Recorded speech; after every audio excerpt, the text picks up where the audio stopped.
If you aspire to be politically progressive, but often find yourself feeling intolerably tolerant or unreasonably reasonable, let me help you out with some basic tips. Now, the number one rule, and the only one that you really need to remember, is that all progressive roads lead to racism. You should always look for the racist angle, and if there isn't one, invent one. Show some initiative.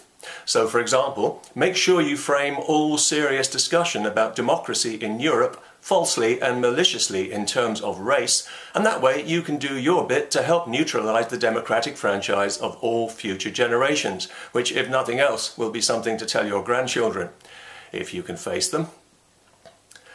The real question to ask is, how committed are you? How much iron do you have in your soul?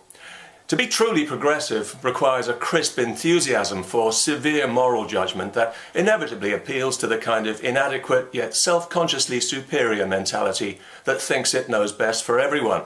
Is this you? Do you feel an overwhelming urge to censor the thoughts and opinions of others, to police the language as if you own it, and to make ordinary decent people feel that they need to apologize for their opinions when you know in your heart that it's you who should be apologizing for your shameless double standards?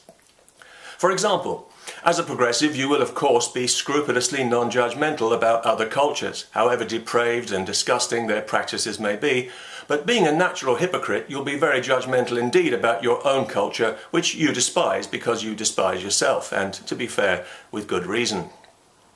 On the rare occasions when you can't blame a social or political problem on Western imperialism or racism, however hard you try, for example, when organised gangs of Pakistani Muslims systematically rape and abuse thousands of children over many years because a bunch of progressives in authority allowed them to, then it's nobody's fault.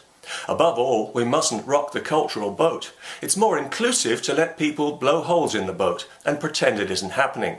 So don't trouble yourself in the slightest that women's rights are now negotiable in our society, because we've got so much respect for the cultural difference misogyny represents. As long as it's the correct culture, obviously, and that's usually determined by skin colour, to avoid being racist. You see, the very last thing you can afford as a progressive is to be seen as a racist. In fact, so important is it that it's perfectly okay to be a racist in order not to be seen as a racist by other progressive racists.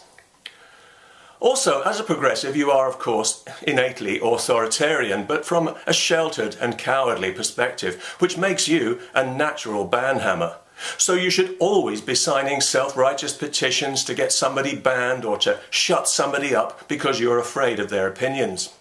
It goes without saying that anyone arguing for secular democracy, freedom of speech, gender equality, or genuine human rights of any kind is a racist troublemaker who needs to be silenced.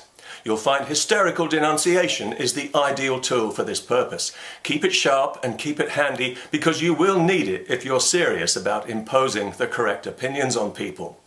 It's particularly useful in tandem with the word racist, of course. So if somebody is arguing for dangerous ideas like democracy or free speech, which, let's face it, are responsible for all the bad things in this world, you can quickly put a stop to it by throwing in the word racist to stigmatise them, to poison their argument, and to discourage people from listening to what they're actually saying. It's a wonderful way to muddy things up and create prejudice against somebody before they've opened their mouth. And of course it saves you the trouble of having to listen to their infuriatingly sane and sensible arguments, which is always a bonus for any progressive. Also, you'll be happy to know that the apparent mindless straitjacket rigidity of political correctness is curiously liberating, as it transcends any need to think in terms of right and wrong, which is a subject that can be quite taxing if you apply yourself to it. But as a progressive, you don't need to worry about that. You're above right and wrong in the way that a Muslim hate preacher is above the law. So you can devote more of your time to misrepresenting the truth if it's incorrect, slandering those who speak it, and poisoning people's minds against it, in the way that your mind has been poisoned. Take what you've been given and pay it forward. And remember, when you're imposing tolerance and respect on people, there's no need to actually show them any. Just keep throwing mud until it sticks, because you're up to your neck in double standards here. So you need to be extra vigilant against unwelcome opinion, which in your position can be more than inconvenient, as if that wasn't outrageous enough. It can be downright threatening. So anyone attempting to stir up healthy, rational debate should always be swiftly marginalised and crushed in a spirit of reconciliation and healing. And if your conscience troubles you, just remind yourself that you're doing the wrong thing for the correct reason, and you'll be fine. Now, if you're a true progressive, you get all this. You live and breathe this stuff every day. I'm talking here for the benefit of new progressives who might still be struggling with full commitment to the dark side.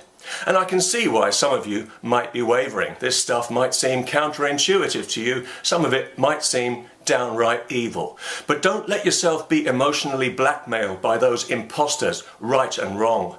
Those are the old values, and old values are inherently patriarchal, racist and sexist, as we all know. Bright, progressive, relativist new values are all about equality, fairness and diversity. So even when they're transparently hypocritical, repressive and false, they're better. And that's really all you need to know. And if your conscience is still troubling you, then your conscience is incorrect and is probably a racist. Peace. You're going to need it when the penny drops.